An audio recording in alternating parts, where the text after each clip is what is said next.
Pues bueno, gracias por haber venido. Vamos a tener esta plática con Eder, que nos va a hablar de todos sus proyectos.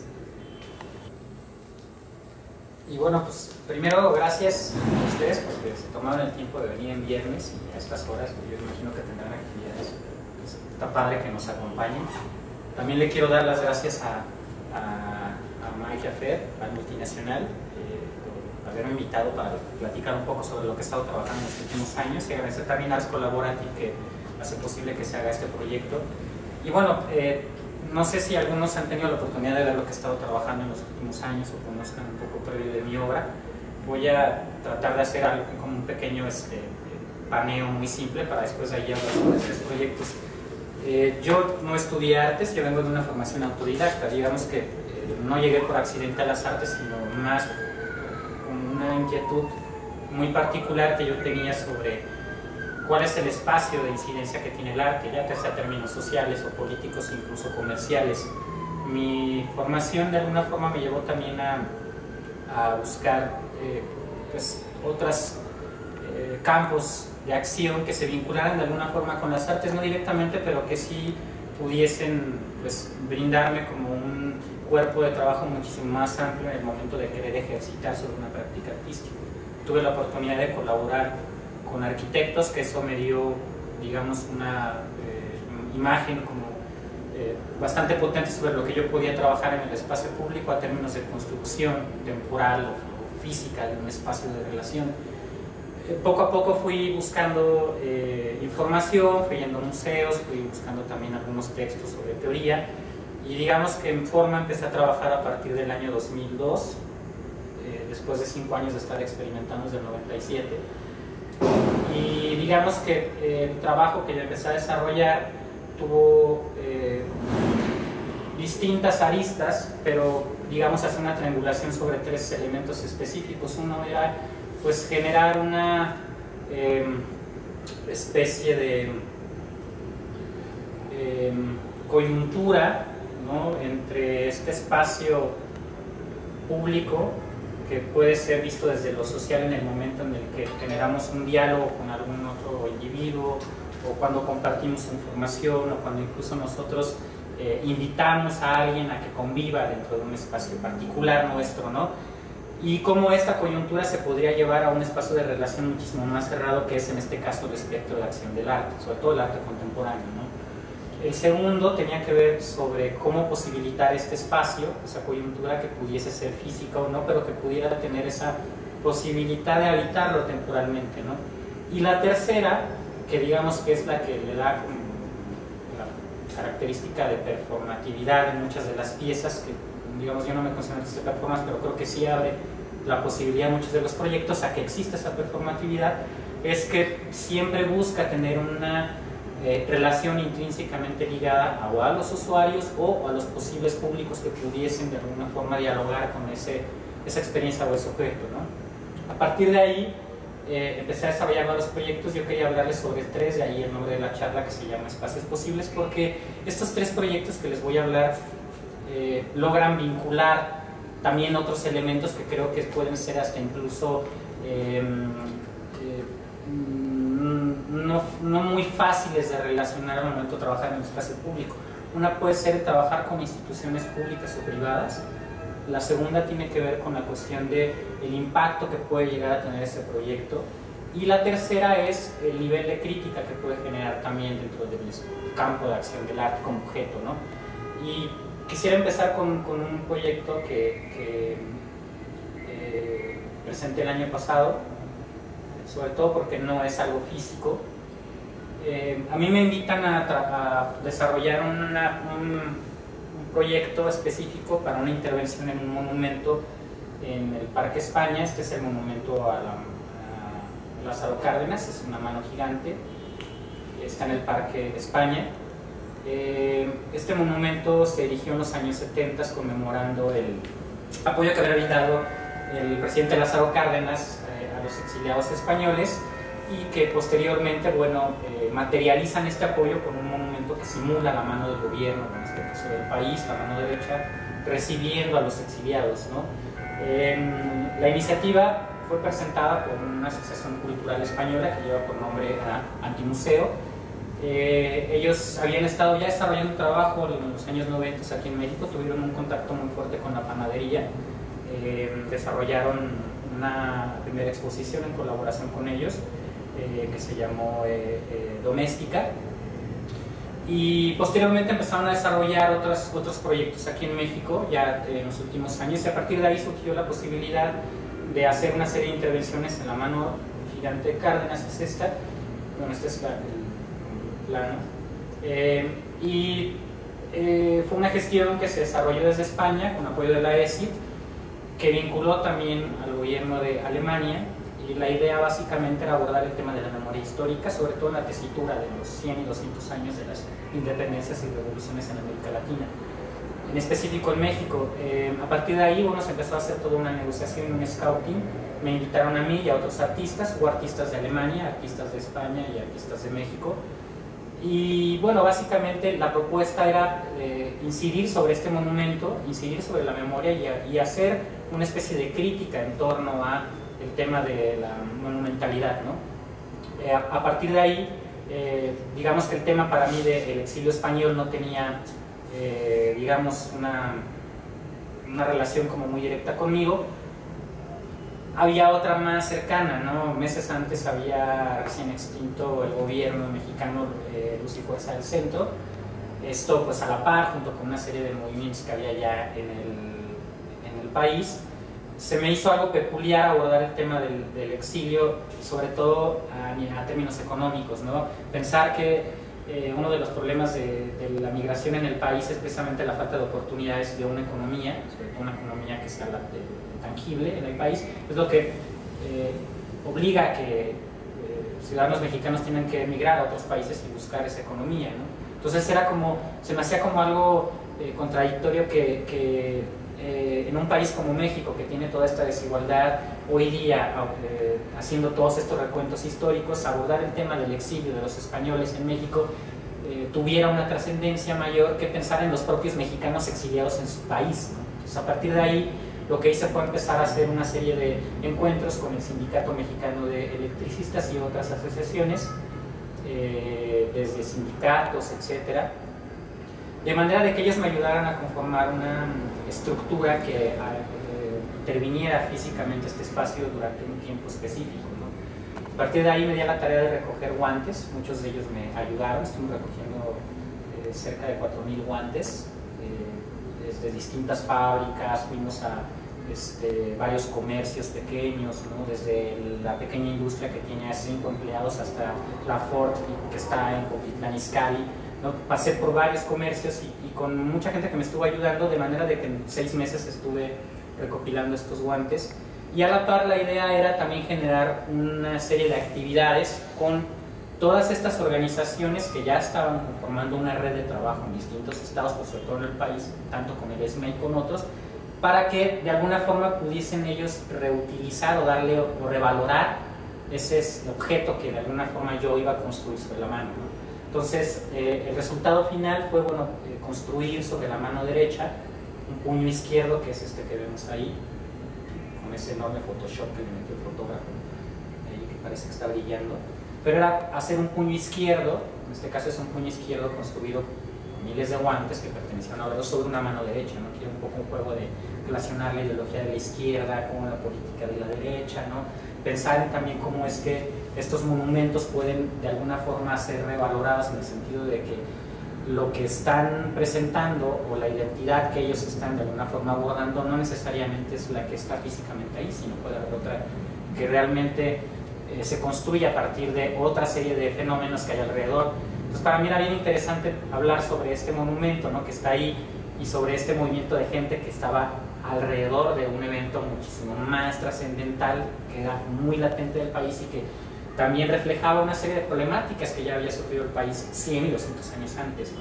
Lo interesante aquí es que el espacio de los 2 días que estuvo funcionó en el sentido de que al invitar yo a las organizaciones a que fueran, esto es en la Condesa, ¿no? O sea, a punto, no es el Zócalo, estamos acostumbrados a ver una manifestación en el Zócalo, ¿no? O en el monumento a la Revolución, que en un parque, que en este caso está en digamos, la zona residencial, por así decirlo.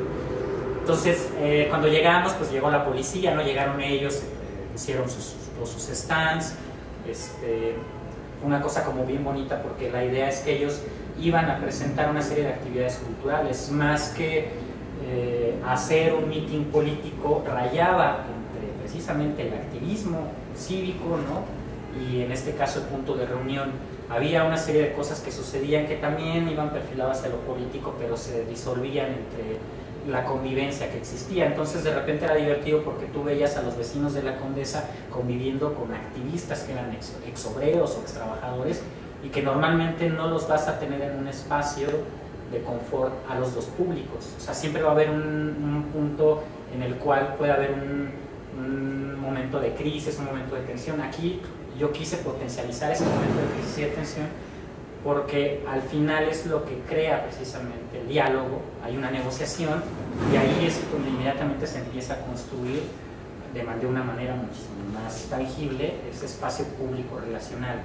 Entonces digamos que para mí esta pieza se vuelve una forma de materializar ese espacio social porque invito a una serie de públicos, a unas comunidades que normalmente no habitan ese espacio, son solamente transitorias, no conviven en ese lugar y durante 2 días pueden tener la oportunidad de expandir su diálogo y convivir con otras personas. Muchas anécdotas pasaron desde cuando llegó la policía, que pues, se les había dado un permiso por parte de la embajada, cuando se había hecho ya la solicitud, la Secretaría de Cultura tenía conocimiento que se iba a llevar a cabo toda esta serie de intervenciones, pero pues obviamente nunca baja esa información, no está impreso, está en carteles, pero pues nunca se giran los oficios a la Secretaría de Seguridad. Entonces, en cuanto llegamos a las 8 de la mañana, para las 9 de la mañana ya había 25 patrullas, motociclistas en bicicleta, viendo que, pues, qué onda con esta manifestación en la Condesa, ¿no? Cuando vieron que en realidad no había tal manifestación, que pues, había gente que estaba regalando cosas, estaban cortando el cabello gratis, estaban dando talleres para hacer voltímetros y medidores caseros para checar la luz en tu casa si te estaban robando el medidor. Digamos que había una serie de actividades que de alguna forma eran sin fines de lucro. Entonces desde ahí, bueno, uno puede abordar las plazas públicas y realizar cualquier actividad siempre y cuando, incluso dentro de esa actividad con lucro, bueno, pues crees ese espacio de convivencia, ¿no? Entonces creo que al final para mí la pieza funciona en el sentido en el que yo utilizo el arte solamente como una estrategia y una herramienta, un mecanismo o incluso un dispositivo para poder abrir, ¿no? digamos una serie de posibilidades, muchas, de relacionarse en torno a la obra. O sea, la obra no es solamente la escultura de guantes, ¿no? Se la regalé al SMES, ellos quedaron de ponerla en su espacio, hasta la fecha no la han ido a recoger. Dijeron que se iban a llevar a todos sus mítines, pero creo que ellos están más como en la onda del activismo directamente. Ahí, ¿no? O sea, estuvo 2 días. Ajá. Y después se desmontó porque el permiso de la delegación solamente eran intervenciones temporales. Ajá. Cada artista hizo una intervención temporal. Enrique Yesic, por ejemplo, hizo una manta gigante que estuvo ahí hasta el mes que terminó, pero estaba entre los árboles. Había piezas que se disolvían. Domenech, que es un artista español, hizo un juego. Miren, les voy a poner, no es largo, se los voy a poner, es poquito. Creo que es interesante para que lo vean, puedan ver como las propuestas. Oye, pero tengo una duda. O sea, lo que decías ahorita de que llegó toda la policía a ver qué estaba pasando, de que finalmente no los corrieron ni los reprimieron ni nada. Tenía que ver, lo que mencionaste ahora es que lo que hizo que la ley no los atacara era el espacio de convivencia que se generaba con el tipo de actividades que estaban realizando, ¿no? Pero más bien, mi pregunta va en si el hecho de que fuera un evento artístico o cultural es lo que también de alguna forma permitió que estuvieran a salvo ahí. Evidentemente yo creo que sí, ¿sabes? Porque... Más que, digamos, el tipo de circunstancia que se generaba, si era el hecho de que esa circunstancia estuviera denominada o resguardada por el campo artístico. Claro, no, eso es evidente. Yo creo que el hecho por el cual la policía no irrumpió y pidió que se removiera cualquier cosa que estuviese ahí, es porque precisamente era un evento artístico. Pero digo, tenían un permiso, ¿no? Claro, o sea, había un documento, había un oficio. De hecho, cuando llegaron los policías, pues obviamente preguntaron, ¿y quién está a cargo aquí? ¿No? Entonces dije, bueno, cualquier cosa, el responsable soy yo porque está mi nombre, digamos, el evento, ¿no? Entonces, pues sí, obviamente pidieron el permiso para verlo, ¿no? Sabes que pues, están ahí con su radio preguntándole y nadie sabe, ¿no? Pero al final sí, o sea, realmente lo que le dio esa aura, digamos, ese campo de fuerza o ese chaleco antibalas fue eso, que es evidente que sí funciona en contextos como este, pues digamos, no es lo mismo que lo hagamos en una plaza de un municipio donde hay una mínima, digamos, actividad cercana a la de una metrópoli, una ciudad, donde pueden suceder cosas incluso dentro del ámbito comunitario que no necesitan un permiso, por ende no hay un control del espacio público, como aquí en la ciudad, donde tenemos hasta una autoridad del espacio público. O sea, sí se tiene que pues, decir que va a haber, ¿no? Entonces yo creo que eso fue lo que ayudó. Si hubiese sido, por ejemplo, en Iztapalapa, otra cosa sería. Yo creo que si se hace un parque en una zona como esa, obviamente la negociación va hacia los vecinos,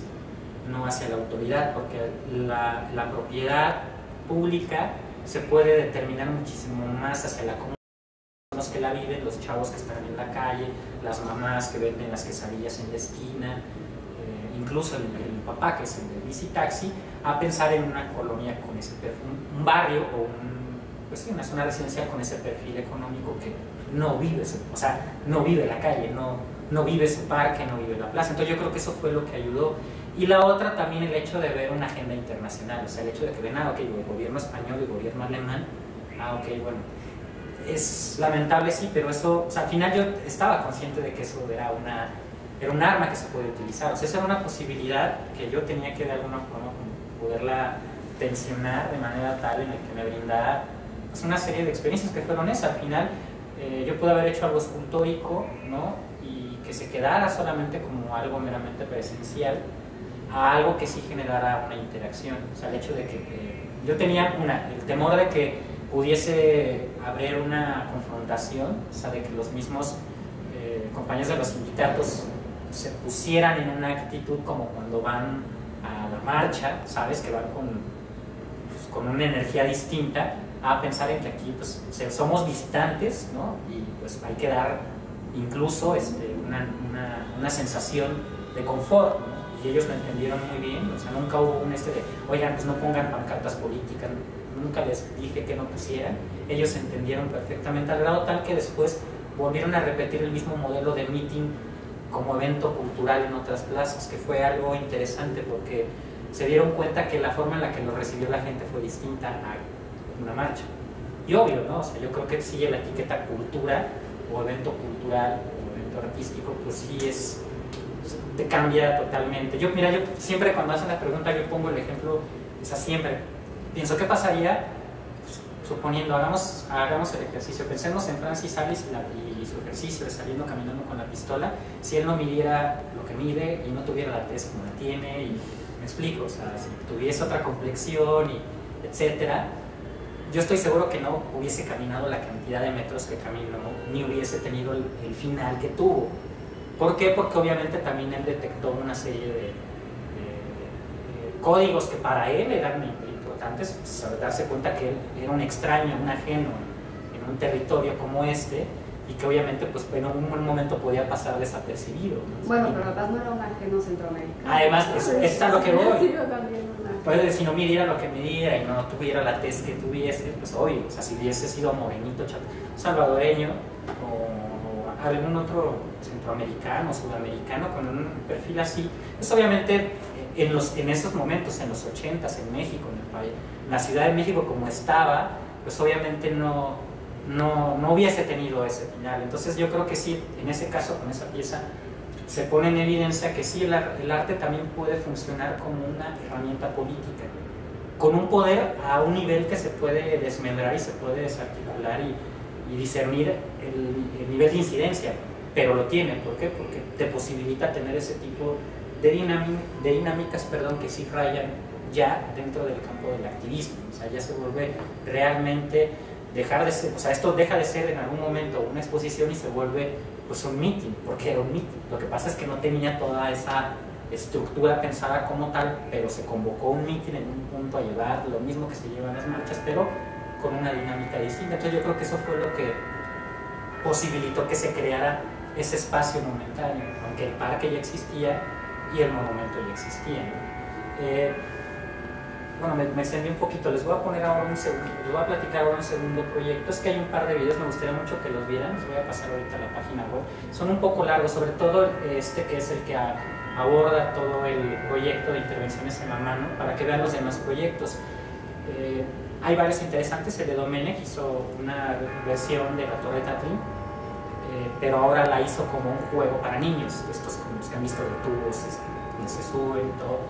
Lo puso dentro del parque durante el periodo que se hizo la exposición, y posteriormente lo donó al Faro de Oriente, que actualmente está todavía ahí esa pieza. O sea, digamos, él lo que buscaba era como darle recontextualizarla desde el momento en el que la abstrae de lo que era y la vuelve un objeto infantil, un juego infantil, en un espacio donde se puede consecuencia, que es la Condesa, y luego lo lleva a otro espacio que tiene totalmente distintos los códigos de reconocimiento, y deja de ser obviamente la Torre Tatlin, se vuelve pues más un juego para el parque, ¿no? Entonces yo creo que sería padre que pudieran ver como las dinámicas. Ahí viene también un poquito sobre el momento cuando llega la policía, como están los bailes y todo. Un segundo proyecto que les quería platicar era un proyecto con el cual tuve la beca de jóvenes creadores del FONCA. Es un proyecto que inicialmente empezó en el 2005. Mi padre es carnicero. Pues como muchos que tienen una economía formal, bueno, que tienen un pequeño comercio, un negocio familiar, pues la crisis le pegó cañón en los últimos 20 años. La última fue ya por ahí del 2009, pero regreso al 2005.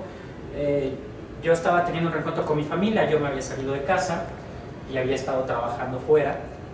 Me reencuentro con mi familia, tengo otra vez todo como acercamiento con ellos, y obviamente pues el reencuentro con mi papá y con su oficio. A mí nunca me gustó el oficio de mi papá, bueno, sería carnicero, ¿no? Y a partir de las pláticas que tuvimos todo, yo tenía una invitación junto con otros artistas a participar en la Feria de Arte aquí en México, en MACO. Pues mi producción en ese momento pues no era objetual, hasta la fecha tampoco, pero en ese momento no tenía yo una obra que pudiese presentar como para una feria de galerías, ¿no? Entonces, platicando con mi papá, pues surgió la idea, ¿no?, de hacer un cerdo chicharrón con él en su carnicería, utilizando los materiales que él ocupa normalmente, ¿no?, y los procesos tradicionales. Entonces esto implicó que yo me metiera a trabajar con él durante semanas. Me enseñó el negocio de la carne en esos días, a trabajarlo, y hicimos esta pieza que se ve, que es un cerdo de chicharrón. Lo interesante fue que durante el proceso, que pues fue en el horario normal en el que trabajaba, era interesante porque sus clientes habituales, las amas de casa que llegaban, le preguntaban: ¿y ahora qué están haciendo? No, pues estamos haciendo un chanchito. ¡Ay, qué bonito! Oiga, pues ahí nos lo enseña cuando lo acabe, ¿no? El chanchito. No lo veían como una escultura, era un cerdo. Claro, dentro de un espacio como una carnicería, pues tenía, claro, muchísima lógica. Es carne, piel, pues esto es piel, pues obvio, tiene que estar aquí, no es un objeto externo. Cuando lo terminamos, se nos hizo natural, casi obligatorio, mostrarlo, porque pues las señoras llegaban a preguntar y pues era casi como una obligación mostrar que era lo que habíamos nosotros logrado. Hicimos una taquiza de carnitas cuando lo presentamos, pues vende carnitas chicharrón. Todo lo único que hicimos fue como extender algo que ya sucedía ahí, pero el pretexto, digamos, era visualmente ir a ver el cerdo. Una semana después se va a la feria de arte y se vende en la feria, ¿no?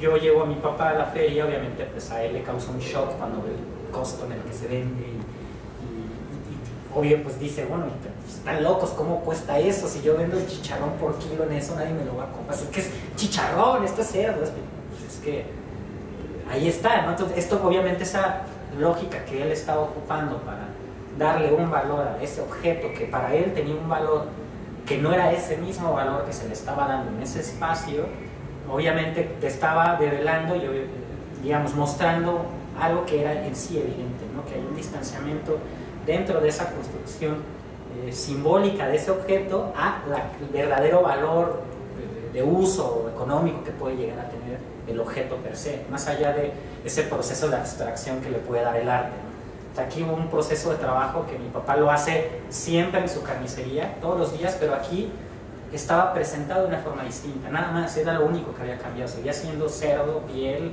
con grasa y lo demás, ¿no? Entonces, a partir de ahí, pues la pregunta se volvió más grande, ¿no? ¿Y qué más? Pues aquí hay algo, ¿no? Habría que ahondar. Para 2009, mi papá pues ya no resiste los embates económicos, para su mala suerte le abren un Walmart enfrente, y pues eso fue lo que lo enterró.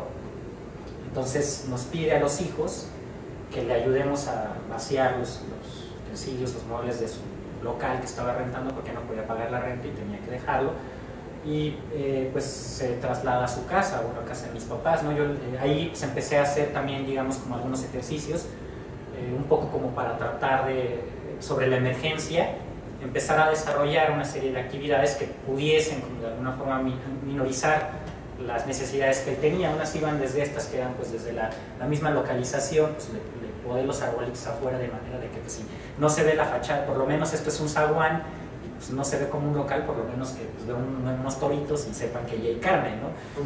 Desde la misma publicidad, etcétera. Pero lo interesante fue que al momento de sacar las cosas de su local, yo me encontré con que mi padre hacía poesía, él escribía poesía en sus ratos libres. Entonces esto me daba la sensación de que él ya era un creador. Así, antes de que me ayudara a hacer el cerdo, él ya tenía, digamos, esa inquietud creativa, ¿no? Yo fui solamente un vehículo que le dio el pretexto incluso, ¿no?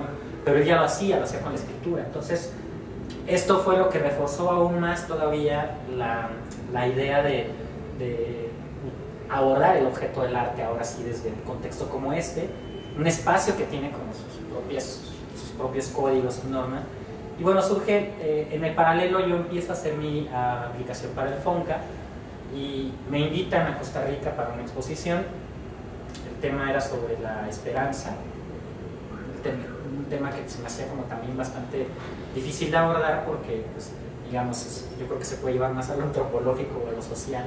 Ahí es donde sí se puede abordar muchísimo más, pero bueno, el punto era que era una colectiva de 21 artistas de varios países de Latinoamérica, y bueno, yo la propuesta que les hago es una propuesta en la cual implica colaborar con un actor en específico. En este caso era mi padre, el carnicero, y lo que propongo es una pieza que involucra una performance y una instalación en la cual lo que hacemos es reproducir una labor ordinaria de mi padre, pero en el museo, que es cortar carne, que es lo que él hacía siempre, y recitar sus poemas, que era lo que él hacía siempre. Lo que pasa es que lo hacía de una forma distinta, él lo escribía o ya le platicaba a la clienta, pero aquí ya era más como un acto performático, ¿no?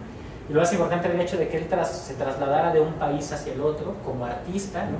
Y que se presentara en un museo y que participara en las actividades. O sea, de ahí darle ese valor, digamos, darle la figura que él ya tenía desde aquí, pero darle el valor dentro de ese espacio que institucionaliza o que legitima esa figura, ¿no? Entonces vamos y presentamos esta pieza ya en Costa Rica, tuvo una recepción muy buena y todo, y en paralelo pues me entero que me dan la beca de FONCA. Con eso lo que sigue, digamos, es ya una fase como más directa en la cual yo propongo desarrollar un programa de actividades durante un año dentro de la carnicería, lo que implicó la utilización de recursos públicos para la producción, la gestión, la operación y el desarrollo del proyecto. En este caso, la beca del FONCA, que son casi 100,000 pesos, un año casi, porque es un poquito menos, casi 100,000 pesos, libres de impuestos, que tú no tienes que comprobar por medio de facturas en qué gastaste esos 100,000 pesos, y solamente entregar un proyecto final, y que en muchos de los casos esos proyectos se desarrollan en espacios otros que no tienen una incidencia real a nivel social o a nivel público. Normalmente se quedan en colecciones o se van a exposiciones en museos, y hasta ahí, digamos que la tuerca, la rueda, la vuelta de producción, se dan los recursos, se produce y se queda la exposición, pero no bajan, o sea, no vuelve a tener como este regreso hacia la sociedad. Entonces, para mí el proyecto empezaba en el momento en el que a mí me daban el dinero de la beca y yo con ese dinero le reconstruía la carnicería a mi papá le compraba la carne para que él pudiera trabajar y a la par desarrollaba un proyecto con todos esos elementos en el interior. O sea, es decir, es invertir en una producción cultural y en una infraestructura que no necesariamente puede ser de uso cultural, la carnicería, pero que sí tiene una incidencia dentro del ámbito cultural porque se está desarrollando un proyecto, pero que en realidad sus públicos no convergen dentro del ámbito de la cultura. Es decir, son las amas de casa que están ahí de lunes a domingo porque tienen 3 hijos, 5 hijos, y los 3 hijos, 5 hijos van a la escuela y comen y se cambian todos los días, y entonces la mamá no tiene tiempo de salir a pasear con los hijos, o de ir al museo, o de ir al teatro, y entonces este espacio funcionaba para que ahí es donde se desarrollaran las actividades.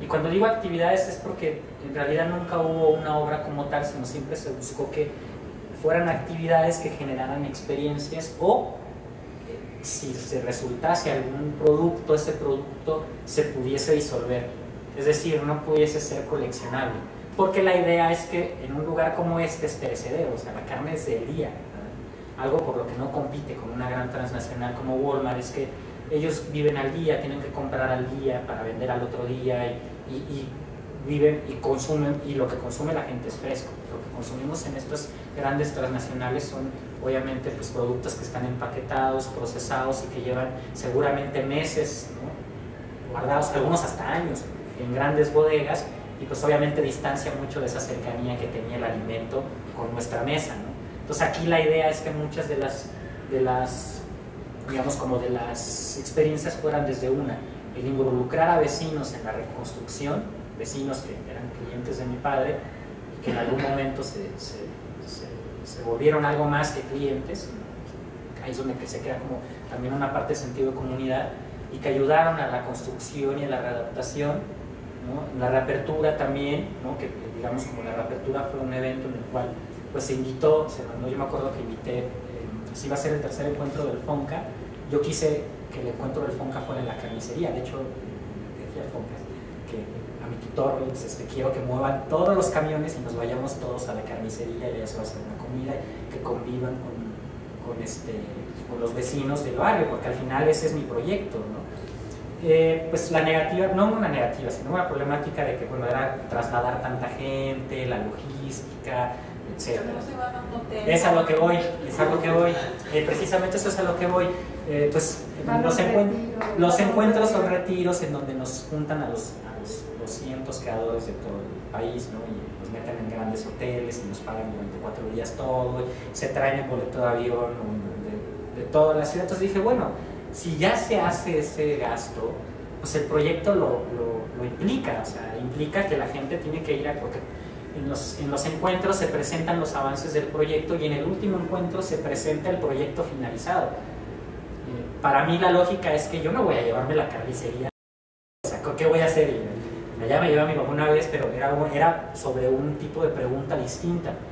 Aquí era hacer que el círculo, ¿no?, de gente que convive dentro de ese espectro de acción del arte se trasladara a un espacio de confort totalmente distinto, que no es el suyo, que es el espacio de confort de esta comunidad en específico, para que convivieran y se conocieran fuera de ese espacio. O sea, ellos iban a ser cualquier vecino o cualquier cliente de la carnicería y no artistas, y eso era lo que yo esperaba que se diera en ese espacio. Obviamente pues al final no se hizo al movilizar a los becarios. Yo mandé un boletín, llegaron 4 becarios solamente.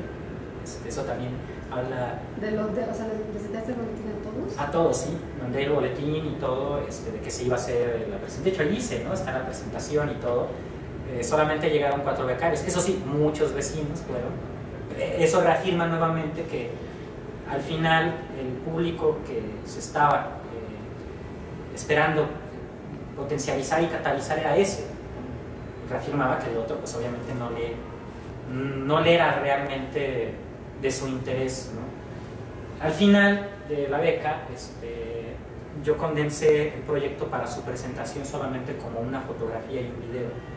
¿Por qué? Porque obviamente la experiencia es ir a la carnicería y encontrarte con ese espacio que en sí mismo es proyecto, y que además la energía que se movió, se generó ahí, es parte de la misma experiencia. Oye, pero entonces ¿La carnicería permanece abierta? Es a lo que voy. Una vez que se acaba la beca, viene la realidad. Y la realidad es que, la economía no está para que un negocio se mantenga por sí mismo, así, mucho menos uno como este. Entonces, una de las razones por la cual no puedo seguir la carnicería es que no puede competir contra Walmart. Cuando estuvo la beca, yo compraba la carne y entonces podíamos dar la carne mucho más barato que Walmart, porque esa era la idea, hacer como la contraparte. Entonces, si el Walmart sacaba la carne a un precio, nosotros lo dábamos a la mitad. Él no perdía. Al final no había una pérdida porque él podía tener su inversión el siguiente mes, porque la inversión del artista era la materia prima que el carnicero necesitaba trabajar, porque los públicos eran precisamente los elementos que en su conjunto creaban la experiencia. Si no había carne, no había público. Si no había públicos, no había carnicería. Si no había carnicería, no hay proyecto. Entonces, una vez que se acaba la beca y se acaba obviamente el jugoso financiamiento de la beca, pues la carnicería no se puede mantener más y después de 6 meses de operar sin la beca cierra. Pues actualmente ahorita está cerrada y digamos que pero entonces tu papá abría todos los días. Todos los días, como si fuera su carnicería, era su carnicería como tal. Pero lo que sucedía aquí eran pues, situaciones que entraban entre lo cotidiano, pero que rayaban precisamente entre el objeto artístico, ¿no? Unas, por ejemplo, la serie de La piel, que lo que hacíamos era... mi papá es de los que hace el chicharrón, o sea, no es de los que compra el cuero y después ya nada más lo fríe, no, él es de los que compra, va y compra el cuero de cerdo fresco, lo limpia, le pone todos los ingredientes que le tiene que poner, lo seca 2 días, después lo vuelve a quitar, lo cocina, lo vuelve a dejar reposar 2 días, luego lo vuelve a refreír y termina en eso. O sea, él se avienta un proceso de casi 1 semana, que es un proceso tradicional. De ahí fue que surgió la idea del cerdo. Hay una... ¿La poesía de qué habla de tu padre? Mira, lo que habla mi papá, yo lo que he visto, porque yo digamos, no es mi campo, digamos, la poesía como tal, pero es muy de él, ¿no? Es como, habla mucho como de, yo creo, un poco de su juventud, un poco de su relación personal, con mi mamá, con sus amigos, muchos recuerdos, nunca dice nombres, pero sí pone muchas situaciones, ¿no? Como por ejemplo, lloré lágrimas cuando llegué. O sea, eso es un fragmento de un pequeño poema que tiene, ¿no? Sobre su pueblo. Él es de un pueblo de Oaxaca. O sea, eso me imagino que es sensación de cuando sales del campo y vienes a la ciudad y te quedas solo. Y pues digo que sí es como muy intenso lo que es la contraparte, porque normalmente este personaje, el carnicero, uno lo ve manos toscas, ¿no? Como se lo imagina un hombre desnudo, ¿sabe? Que no sé, o sea, sin sentido porque está agarrando un cadáver, ¿no? Y esto es como todo lo contrario, es como algo muy febril, ¿sabes? Es como algo muy, así como un hilo, es algo tan suave. Y yo lo que quería era pasarlo hacia afuera, ¿no? Entonces, una de las propuestas fue grabar los chicharrones todos los días. Una vez que los cocinaba, los grababa y se colgaban y se exhibían precisamente para su venta, ¿no? La gente podía escoger los textos, ¿no? Y se llevaba el que escogía, su chicharroncito. Y era bonito porque la señora nunca o sea, cuando le cortaba uno pedía no le corte el texto, por favor.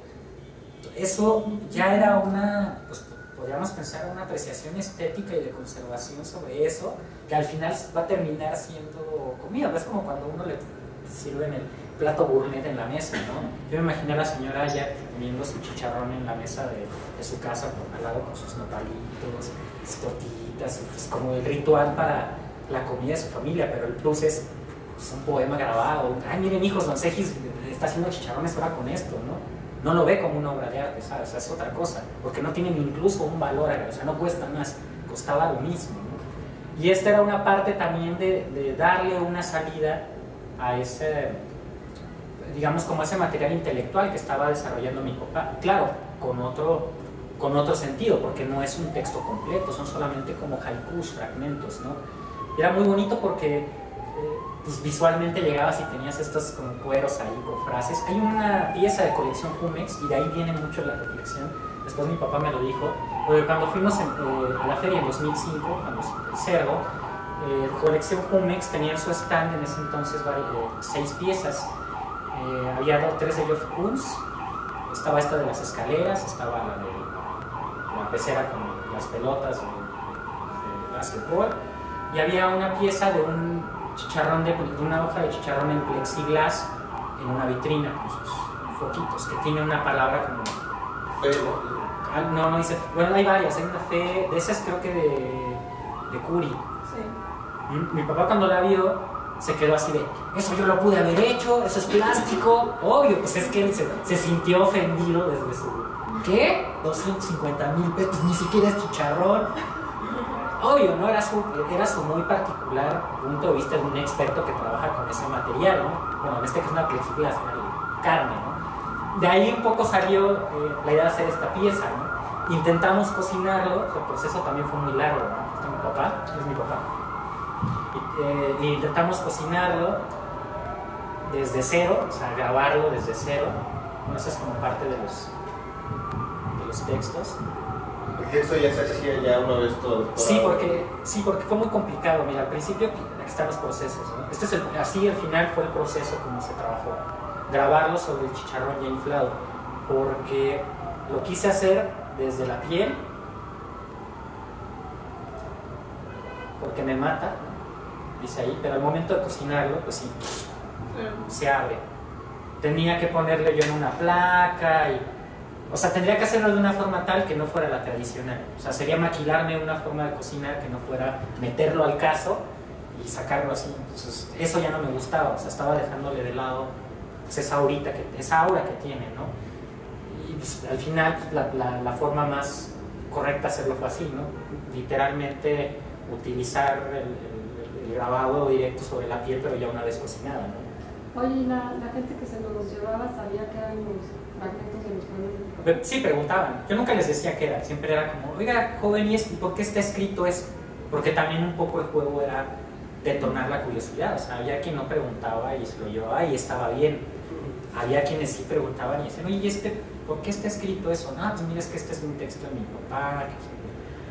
Ya, pues ¿a poco tu papá escribe? Pues escribe muy bonitos. Ya había como, digamos, otro tipo de relación, pero otra vez reafirmando la relación entre el carnicero y sus públicos. O sea, digamos que de alguna forma yo desaparecía dentro de todo ese contexto, porque la figura importante seguía siendo él. O sea, era su carnicería con sus clientas, que la mayoría eran amas de casa, pues ya de una generación que pues vivió con él los 30 años de negocio, ¿no? Entonces, si ves, varias de las piezas fueron muy procesuales, ¿no? Esta, digamos que digamos, el registro final terminó siendo video, porque pues ¿qué voy a hacer? Conservar un cuero de chicharrón no tiene sentido, o sea, es alimento. Toda esta gente que se lo llevó seguramente no lo conservó, pero sí posibilitaba hacer ese tipo de ejercicios plásticos con material perecedero, pero que sobre todo fuese a ser digerido, consumido, o sea, que no se quedara nada más como una prueba. Oye, ¿y el cerdo que hiciste sin figuras se barnizó? Le puse formol, lo trabajé con formol y con barniz, pero eso no creo que dure 100 años. Yo sí no creo que dure tanto, ¿no? Pero pues a ver, se ve, ¿no?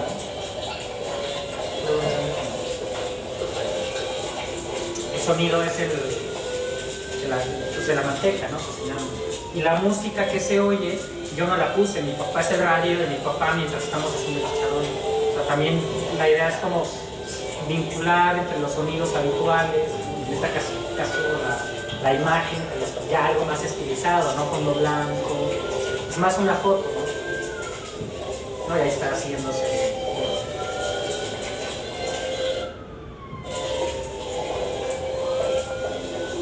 Y este video, cuando lo hice, recordé mucho el video de Miguel Rodríguez Sepúlveda, de su registro de energía, el proceso que tenía de desvanecimiento. Bueno, yo ahorita, a propósito de por qué la imagen terminó así, me gustó mucho la edición al momento de pasar de la imagen inicial y cómo el cuerpo de repente, o sea, no te das cuenta que en realidad sí es un cuerpo que se está moviendo. Obviamente aquí era imposible hacerlo con el cuero. Pero me gustó mucho como la forma de la transición de una imagen que la ves muy pulcra y de repente terminas viendo que pues, es es grasa y es un caso, ¿no? Y es piel de cerdo que se va a comer, ¿no? Otra que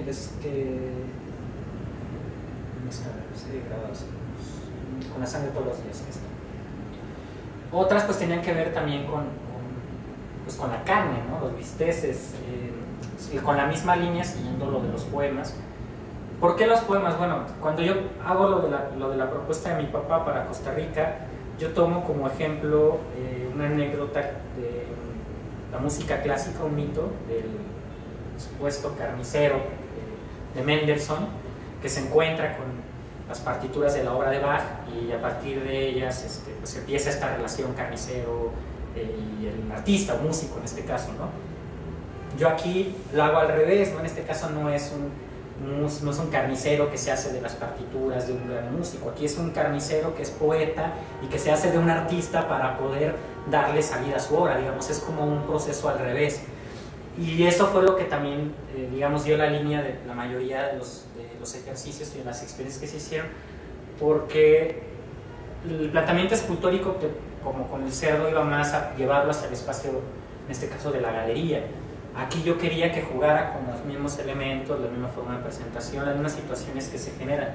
En este caso, por ejemplo, utilicé los grabados de mi papá, los fragmentos, para utilizarlos como esténciles. Entonces, los plásticos que utilizan en las carnicerías y en las pollerías para aplastar los bisteces, yo lo que hice fue reutilizarlos como una especie de stencil o kiosel, donde yo grababa los pequeños haikus, algunos dibujos, que la mayoría eran sobre los procesos de disección de la carne, las piezas, cómo se limpia, cómo se mata una res, un cerdo.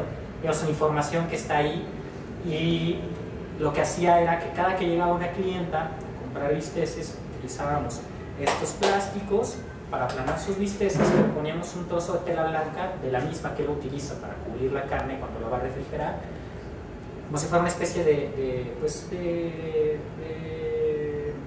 ¿cómo se le dice? ¿Mantel? Exactamente, como un mantel, pero chiquito, y sí, como un mantel individual. Cada que se aplanaba el bistec, dejaba un lavado sangre sobre la tela, ¿no? Que obviamente nunca era igual. Tenía que ver mucho también con el grosor de la carne, la sangre, la intensidad, la forma en la que se puso. O sea, cada impresión que dejaba era distinta. Al final, ese impreso se le regalaba a la clienta cuando compraba su bistec, se llevaba su grabado. Entonces, digamos, nuevamente, la obra no se colecciona, se vuelve a disolver, se le da a ese público que no la va a ver como un objeto artístico y la va a consumir. Como la pudiese consumir en algún momento si se pensara en el coleccionista, pero el coleccionista no la consume, solamente la mantiene estática, la reserva. Es como otro tipo de consumo directo. Hay una economía latente porque hay una adquisición. Aquí sí la adquieres distinto, como en el caso de lo de la mano, que ahí era un espacio de libertad pequeño, efímero, pero era un espacio de libertad social en ese momento para esos grupos. Aquí era un espacio que posibilitaba también en términos económicos esa libertad, pero también la de hacerse de una experiencia artística que en algún otro lado estaría totalmente alejada de la posibilidad económica, ¿no? Lo bonito era que los grabados pues tenían siempre distintos acabados, ¿no? Yo mantengo todavía los plásticos. Sí, como les diríamos, sería como dos. Una placa, una matriz. Como una matriz, ¿verdad? Es negativo, pues sí, un negativo. Como es la serigrafía, el negativo, ¿no? La placa, exactamente, ¿no? Como es. Algunos que no, digamos, siempre había un error en el momento de estar haciendo. Yo me quedé con algunos y esos que se quedaron como dentro de la misma decoración de la carnicería, ¿no? O sea, el error lo determinabas por la ilegibilidad. Exacto, o sea, que sí, que realmente tú lo vieras y dijeras, pues sí se entiende, ¿no? Pues te dice, pues así te amo yo, ¿no? Y viene un cerdito, bueno, pues, pero cada vez era como algo, ya era como una gráfica que no, sí, era como más un gesto, ¿sabes? Y me gustaba la idea de que pudiesen tener la oportunidad de llegar a su casa de apreciarlo o de tirarlo. Si les das algo que no se puede apreciar, lo van a tirar, o sea, va a haber ese desecho. En cambio, si hay algo que lo pueden discernir, leer o interpretar, es gratis. Entonces ya desde el momento en que es gratis, ya tiene un cierto valor que no dura mucho, porque incluso para veces cuando nos dan cosas, como cuando vamos al súper y nos dan algo, lo tiramos o nos lo metemos a la bolsa y no le damos ese valor. Entonces yo sí buscaba a el cuero le posibilitara incluso pues, la adquisición y la conservación. Quién sabe, a lo mejor habrá vecinas que tienen su mantelito en la mesa o lo tienen ahí en un taburete, o a lo mejor lo tiran a la basura porque les dio asco, lo vieron que se fue poniendo negro, porque la sangre se pone negra y a lo mejor le dio asco, qué sé yo, ¿no? Pero sí va mucho sobre eso, ¿no? Sobre reflexionar sobre eso. Y pues de igual forma que con el cuero. Ay, perdón, esto también terminó en video. La mayoría, por eso les decía que la forma en la que yo le presenté al funk, el trabajo final fue esto, video. O sea, esto no te resume el que tú vayas a la carnicería y veas el bistec, incluso la carne, cómo se le van quedando grabadas a la misma carne las cosas, ¿no? Te hace pensar si la señora llega y lo fríe y le deja. Eso obviamente el video no te lo da. Pero bueno, es una de las muchas salidas que quiero llegar. Pero nuevamente es el video, no el sonido de...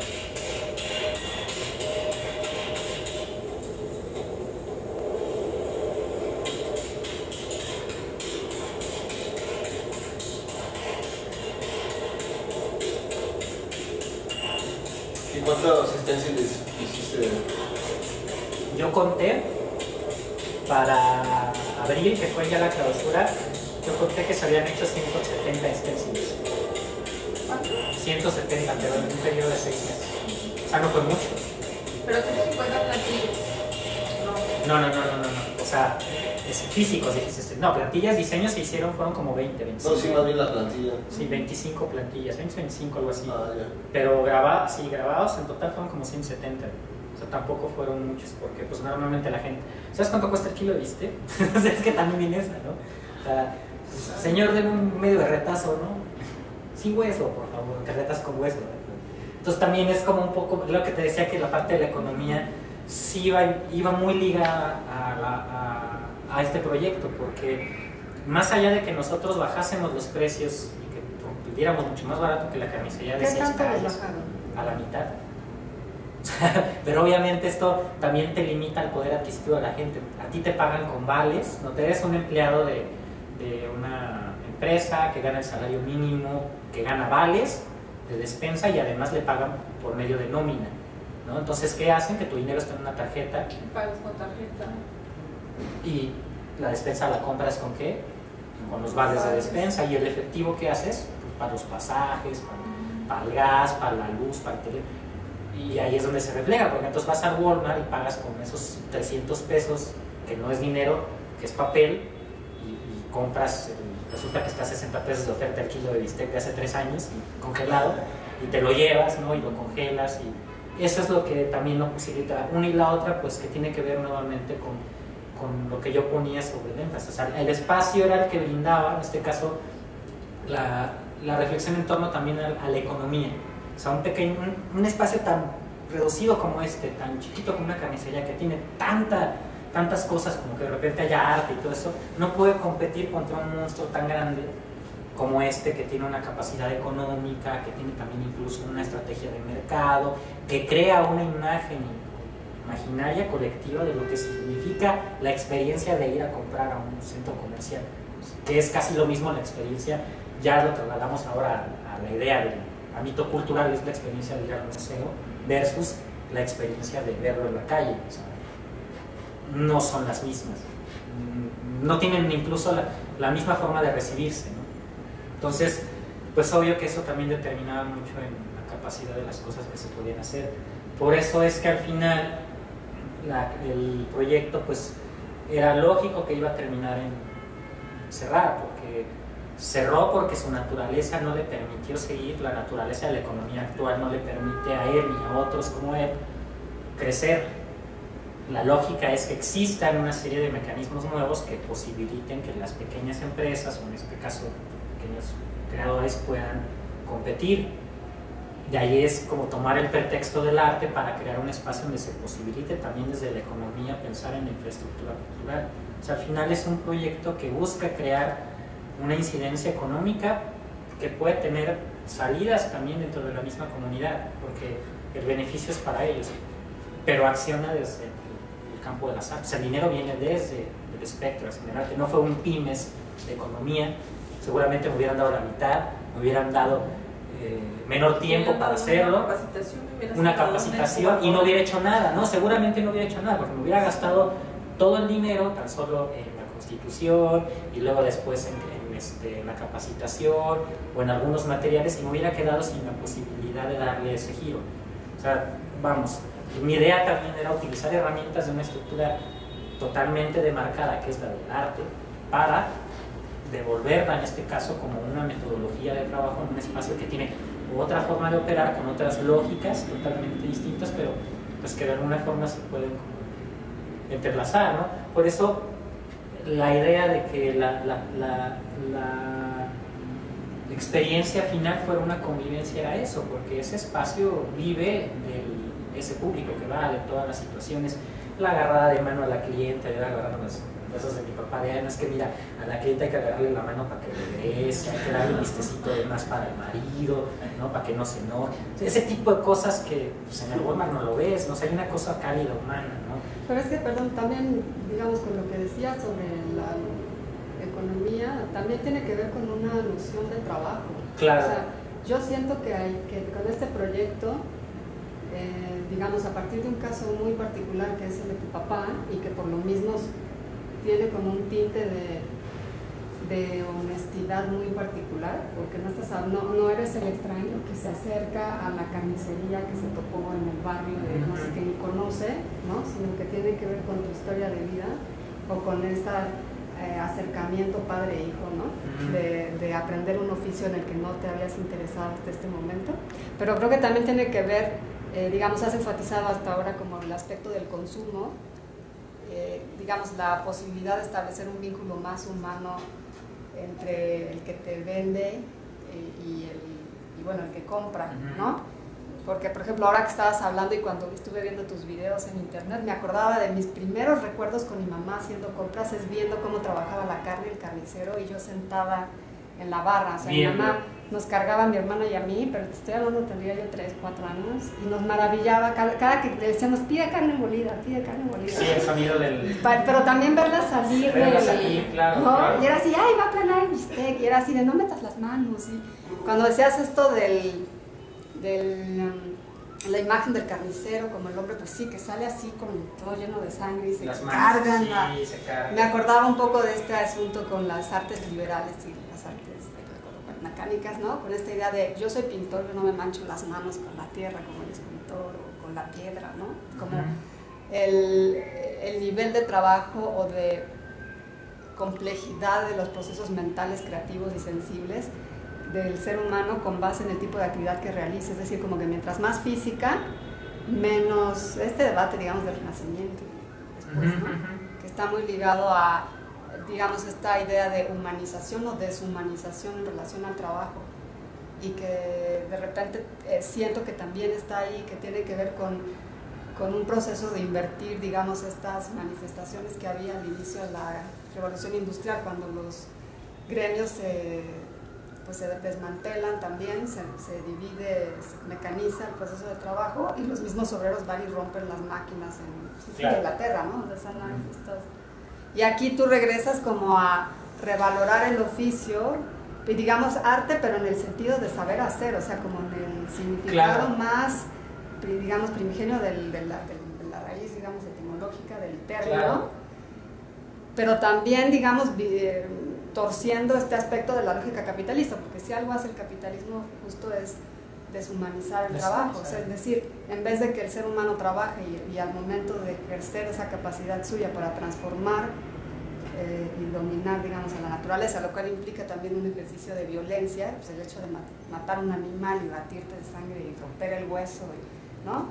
Que tiene que ver con una plasticidad, pero aquí siento que tú como que retomas eso y lo tuerces, como para criticar eso mismo, pero desde el punto de vista de la producción, del oficio y del quehacer, de las posibilidades de saber hacer humanas que no tienen ya cabida en el sistema capitalista porque no te dan, donde hay una pérdida no nada más de parte de la gente que no puede ejercer su oficio, sino del contacto, digamos, no nada más se pierde la parte del, pues no me gusta hablar de humanidad porque tiende como a irse como una categoría un poco metafísica, ¿no?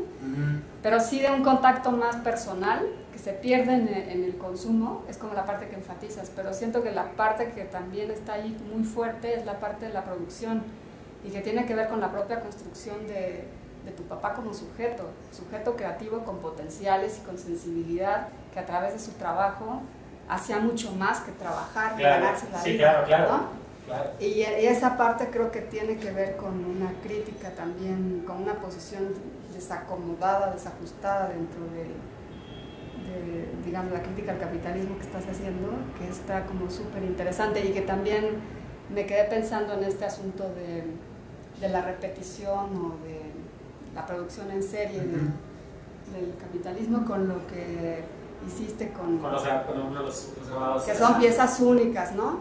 Porque de alguna forma como que estás como, de nuevo, como en esta idea muy primigenia de arte, de técnica, de mezclar las dos cosas, es el oficio del carnicero con la técnica de grabado, la plástica, justo como leí ayer un texto y hablaban de la plástica como trabajar una materia dúctil, ¿no? Que es la carne, por ejemplo, ¿no? El hueso tal vez, pero la carne sí, y que tiene que ver justo con toda esa, no sé si quieres pensarlo en términos de praxis, ¿no? O de trabajo, pero en el sentido de potenciales humanos para transformar y transformarse a sí mismo transformando, ¿no? Claro. Sí, yo creo que esa parte que decías, lo de la arte, sí, ya. Es que sí estaba ahí, mira. Yo también lo pensé como ponerlo sobre la balanza que muchas veces se utiliza en la historia de hablar sobre la alta cultura, la baja cultura, o sea, de repente algo que puede ser tan tradicional como un oficio, que muchos lo toman como lo que decías, un arte, un carpintero, hay artistas de la madera, o sea, que sí te trabajan como tal, que se diferencian de un maestro, de un aprendiz, de carpintero, ¿no? O sea, en los oficios yo creo que sí estaba muy claro y sí va mucho también sobre esa parte de evidenciar lo que es evidente. Y lo que es evidente es precisamente que hay una desvalorización, ¿no?, de los individuos desde el momento en el que se traslada a estas estructuras, ¿no?, frívolas, incluso como económicas, ¿no? Por eso yo lo muevo mucho como sobre esa línea que es la del arte contemporáneo, ¿no? Porque yo lo estoy basando en el mercado en un principio, porque esa fue digamos, como la experiencia primaria, que fue la del cerdo, que es la que crea como, o sea, materializa lo que ya sabíamos, que es absurdo que algo cueste tan caro, ¿no? ¿Por qué? Solo porque se volteó o ¿sabes? Debería de, o sea, hay algo más adentro, hay algo muchísimo más, una complejidad, mucha investigación, sí, pero muchas veces no se ve, y eso es precisamente uno de los digamos, como de los velos que tiene hasta hoy día el arte como tal, ¿no? Y ahí está la crítica. Pero yo trataba de hacerlo precisamente muchísimo más abierto en el sentido de que la experiencia fuera primero encontrárselo y después preguntarse si es que había que preguntarse. Que en el caso de mi papá era también revalorar precisamente eso que seguramente sucede en otro ámbito. Habrá algún pollero, seguramente, o verdulero, o digo, oficios hay mil, ¿no? Yo me acuerdo mucho, estaba platicando lo de cuando ibas de chiquito, me gustaba mucho ir a los mercados y ver en un puesto de frutas que llevaba mi mamá, un señor que acomodaba las frutas por pantones, hasta ahora lo pienso, así los ponía por colores. Eso, vamos, eso si le tomas una foto y se lo llevas a un curador, no te puede decir, oye, pues es una intervención, ¿no? O sea, ya le empieza a gustar, es como que le empieza a construir todo un imaginario alrededor, cuando a lo mejor pues fue solamente eso, un gesto estético, tal vez, sí, pero era un gesto y tenía un nivel de estética, claro. De sensibilidad. Y de sensibilidad, obviamente. De la persona de estar percibiendo los colores. Sí, y aquí obviamente es donde menos, o sea, yo lo que quería enfrentar eso es donde se supone que menos sensibilidad pudiese haber, porque, vamos, las moscas, la sangre, los cosas, es un espacio donde O sea, no te pasas un día completo ahí a platicar con los cuates, ¿no? Así que nos vamos a echar unas chelas a la carnicería, ¿no? Así, oye, con el olor y... O sea, no es un... O sea, visualmente como niño, pues sí, las armas, la sangre, o sea, pero ya de grande, yo he hablado con gente y mucha gente no le gusta agarrar la carne, o sea, le da asco, ¿sabes? Entonces eso también era como de, ¿cómo algo así puede, o sea... Sí, porque además con lo del chanchito también hay como un gesto ahí irónico, curioso, porque justo mientras más alta es la cultura, menos cosas se comen. Y todo lo que sea pellejo, cuero... Eso no se lo come. O sea, tú no vas a una inauguración y esperas que te den unas tostaditas de pata, ¿no? No. No, en serio. No. O sea, tú no se ríe sí, porque... canapés o... Sí, que digas, ¿y cuáles son los canapés? Tostada de pata. No, nadie va a agarrar. O ves a la gente comiendo esas, como se las comen en Corea o en China, ¿no? Que es la patita, el escabeche y... Tú no ves eso. Claro. O sea, mientras más exquisito eres, ahí está, soy tu fan, todo el mundo toma vino. Y todo el mundo come quesito. Y digo, sí. No estoy diciendo si está bien o si está mal. Lo que estoy diciendo es que el significado del chicharrón y de la grasa en la época del 0 calorías. De 0 calorías. Tiene un valor particular, ¿no? O sea, sí, que te puedas maravillar ante el propio olor, que digo, no sé a qué olía el chanchito terminado, pero a mí me agrada mucho la idea del chanchito y la solemnidad de contemplar el chanchito y demás, cuando la realidad era la cazuela de aceite de chicharrón es la pesadilla de... No, pues una señora, no, alguien lo ve. No, yo estoy seguro que lo ve cualquiera. Usted dice, yo no como algo que salga de ahí, ¿no? O sea, no, pues negro, ¿no? Negro, ahí como burbujitas blancas de la grasa, ¿no? Como, pues es grasa de animal, ¿no? Sí, claro, pues es que es mucho el juego ese, ¿no? Que es un espacio que realmente no te invitaría a realizar ese tipo de voces estéticos, a menos de que todo tu digamos, tu marco referencial de estética ni siquiera exista, vamos, pues es un niño. Eso, ahorita que lo mencionas, tú ves el video de la carnicería, los que están ahí, lo que se oye, los ruidos, hay unos niños ahí jugando y todo, pues claro, porque pues, estar viendo ahí la carne colgada y todo, les hace bien interesante. Y luego, bueno, yo ya estaba ahí, pues más, ¿no? Yo me llevo muy bien con los niños. Entonces, obvio que también eso me daba una forma de ver. Digo, a mí nunca me gustó, o sea, cuando dices esto de que yo no fui alguien ajeno, pues de alguna forma sí lo fui, porque no me gustaba ese oficio. O sea, yo crecí, mi papá me enseñó a trabajarlo, como cualquiera que crece en una familia que tiene un negocio familiar, sea papelería, tienda o algo, te toca que tienes que estar aunque sea 2 horas o te da huevo, ¿no? Te toca. Entonces, eso es lo que a mí no me gustó. Dije, ¿por qué me va a tocar si yo no quiero esto? A mí no me gustan las moscas, ¿sabes? Como que porque te imaginas muchas cosas de joven que no quieres tener cerca, y obviamente las que tienes cerca no las quieres tener más cerca, ¿no? Entonces eso fue precisamente una de las razones por las cuales retomé el proyecto. Una, tenía que ver con una frontera interior, como decías, que los límites, claro, rompí límites que tenían que ir con los míos, que ese fue uno. 2, que tenía que ser más honesto con algo que no me gusta, como que no me gusta. Y la tercera también debía de tener una incidencia directa. ¿Y qué mayor incidencia directa que con un familiar? O sea, también es como de no lo vas a dejar colgado a la mañana siguiente y te vas a olvidar de él después de 2 meses de haber presentado el proyecto. Decir, ya, gracias. No, ahorita yo con mi papá que viene todo esto, ¿no? ¿En qué termina el proyecto? Bueno, la carnicería se bajó la cortina, pero aún tenemos el ímpetu de hacer cosas, ¿no? De seguir. Mi papá se quedó muy como entusiasmado, le gustó como lo que sucedió. O sea, cuando vio la exposición del FONCA, vio su libro de poemas mezclado con varias información que había salido de ahí, le motivó mucho eso, ¿no? Entonces eso a mí también me motivó más. Quisiera continuar con el proyecto ahora, me gustaría darle un siguiente giro, y el siguiente giro sería ahora realizar tal vez un programa de residencias. Creo que a ustedes se los había contado alguna vez, un programa de residencias donde yo pueda invitar a distintos artistas a que vayan a trabajar a la carnicería, o sea, que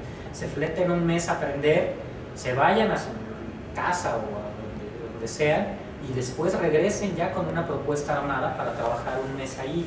Pero es ponerse la bata, levantar la cortina, o sea, lo mismo que se hizo durante ese periodo de la beca que hice yo, pero ahora que lo hagan otros artistas en colaboración con mi papá para generar esas experiencias. Y a la par, esto obviamente le sigue, ¿no?, posibilitando a él mantener el espacio, se amplía el proyecto, ¿no? que esto puede generar distintos niveles de experiencia. Yo puse estos ejemplos, pero no se imaginemos a un artista tal vez de Brasil que haría, ¿no? Un artista de China, no lo sé, porque el idioma sería primero el problema, ¿no? Pero tal vez alguien que sea de habla hispana y que pueda relacionarse, pero que tiene modalidades distintas de trabajar con el alimento, o sea, la cocina es distinta, ¿no? Entonces desde ahí ya hay un rompimiento de barrera de tu contexto, porque estás haciendo arte, pero no como un artista, ¿sabes? O sea, te estás poniendo la bata, estás atrás de un mostrador, estás vendiendo carne, platicando con la gente, y a la par tienes que pensártelas en qué vas a hacer para desarrollar una experiencia creativa en el interior, ¿no? Me gustaría que eso pueda ser fácil. Con mi papá,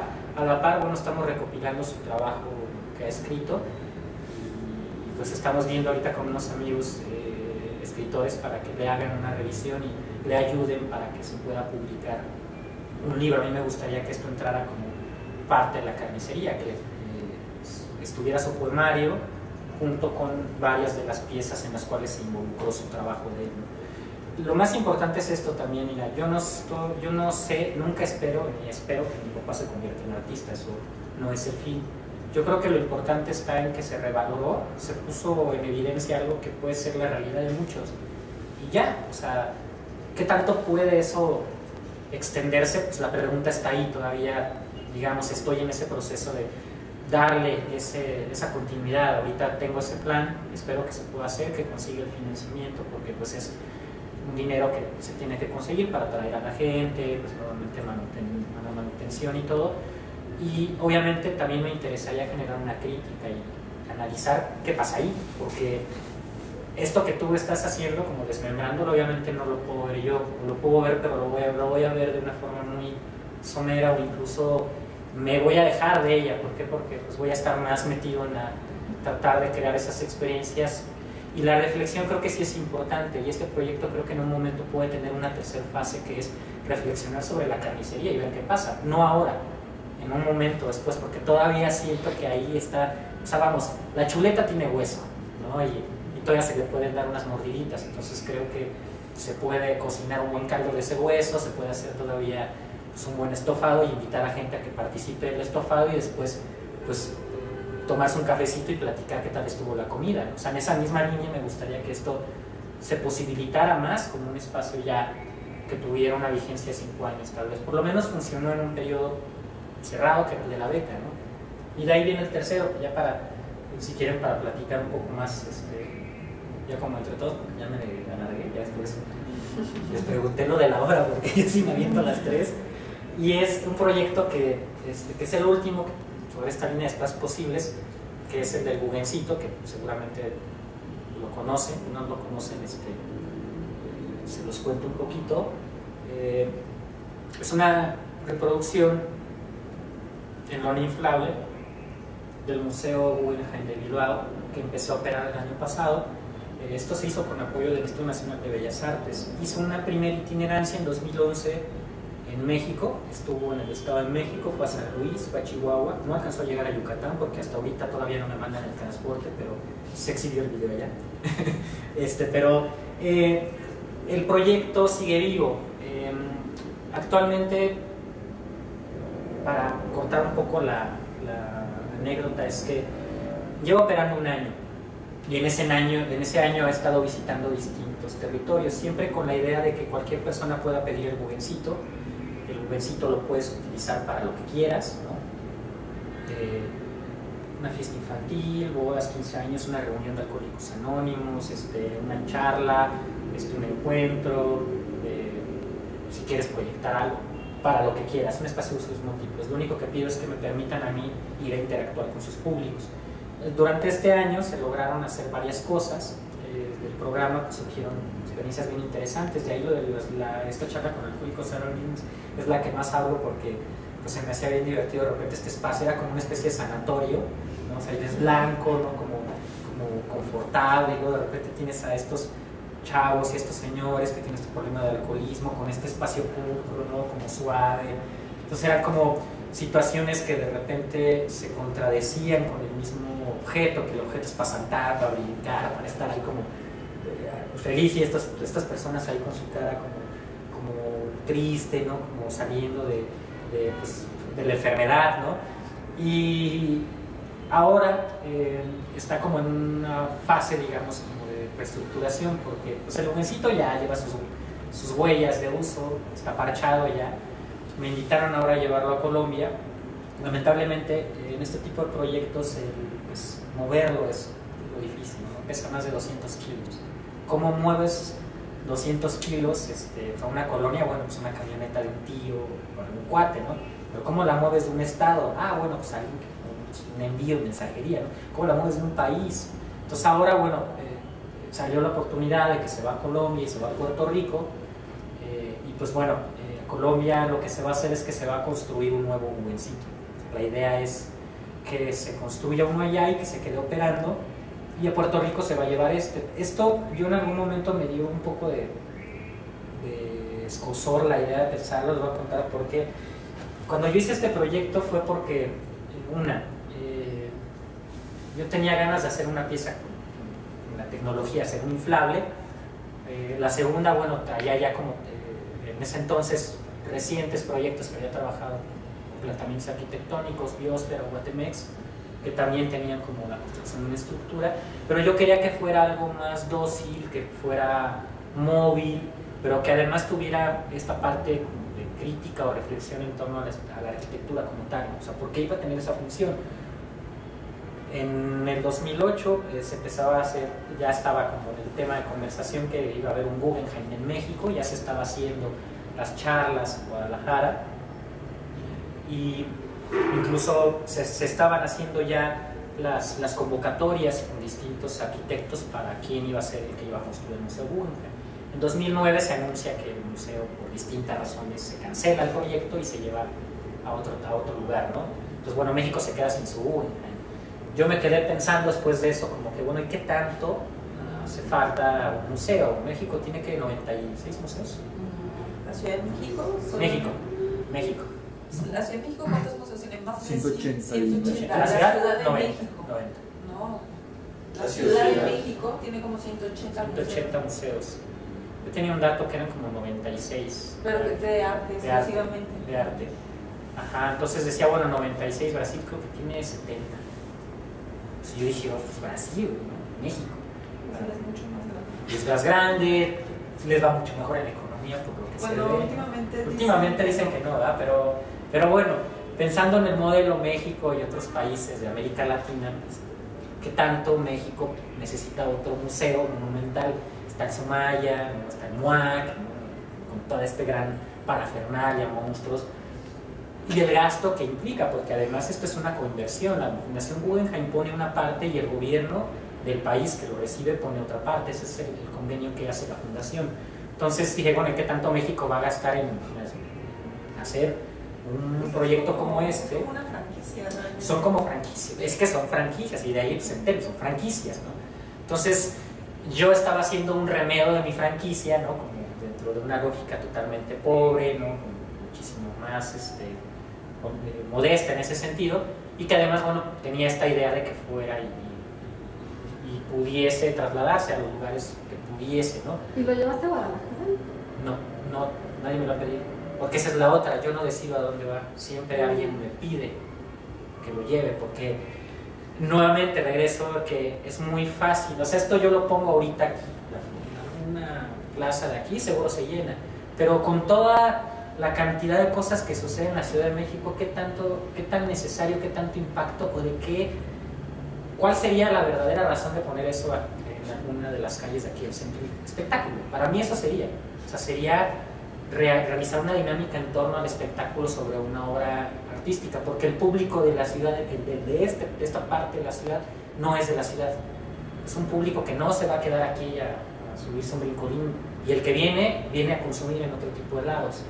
Entonces no tiene una lógica, pero en cambio si esto lo llevo a Tláhuac, ahí sí, o si en esta parada, ahí sí. ¿Por qué? Porque la infraestructura con la que cuenta es otra, la conformación del espacio público es distinta, la modalidad urbana es distinta. La lógica de esta pieza es que siempre fuera territorios, una, donde tuvieran esas carencias, y la segunda es que hubiese siempre alguien que lo pidiera. ¿Por qué?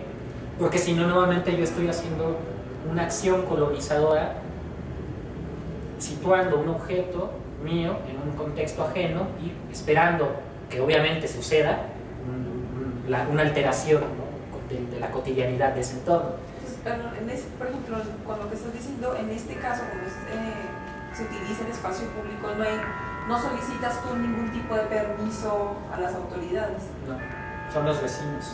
Los vecinos hacen la negociación. Ellos puede que soliciten pidan el permiso o no. O no. Porque normalmente o sea, yo siempre les pregunto dónde lo van a poner. No, pues va a ser en el jardín de la casa o lo vamos a poner en la calle. Y voy a decirle que su calle es muy grande, pues es una cerrada chiquita. Híjole, si no es que mide tanto por tanto, pues hay que ir a ver su casa porque a lo mejor y no cabe. Esa es una, ¿no? Se pone en la calle, pues ahí es la asociación de vecinos y la asociación de vecinos decide y cierra la calle porque la cierran, ¿no? Pero obviamente regresa a lo mismo. Esto lo haces en Polanco, no la cierras, ¿no? Pero si lo haces en, no sé, en una nueva... Cualquier colonia popular, es un barrio, ¿no? Ahí sí, ¿por qué? Porque todavía existen negociaciones, ¿no?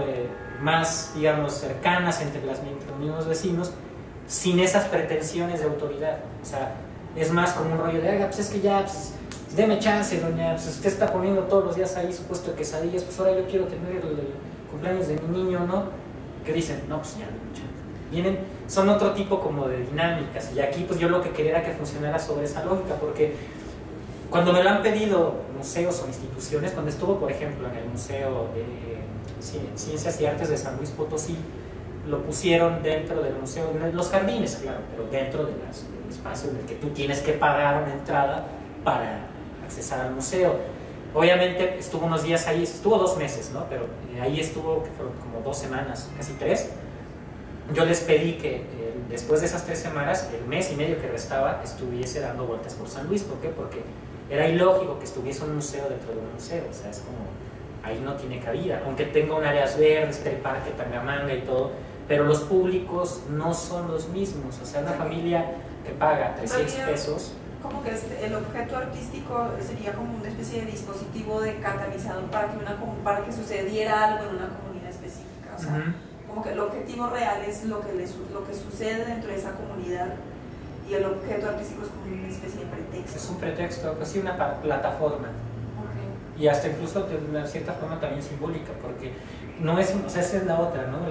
Al reconocerlo no lo ven como un brincolín, no lo ven como un castillo, lo ven como una casa blanca, algo, pero no es un brincolín, tampoco es un museo, o sea, no es el Guggenheim, se parece, pero no es, aunque tiene ahí las formas, porque no puedes exponer nada encima, o sea, no puedes poner un cuadro, no puedes subir una escultura, no funciona en esa lógica como un espacio de exhibición. Entonces yo creo que ahí sí el pretexto es que utilizas la imagen simbólica del museo sobre una estructura temporal, que es en este caso inflable, porque se levanta con aire y plástico, que es algo más pobre como el plástico, pues, a tener desarrollar ese tipo de actividades dentro, pero en torno a la cultura.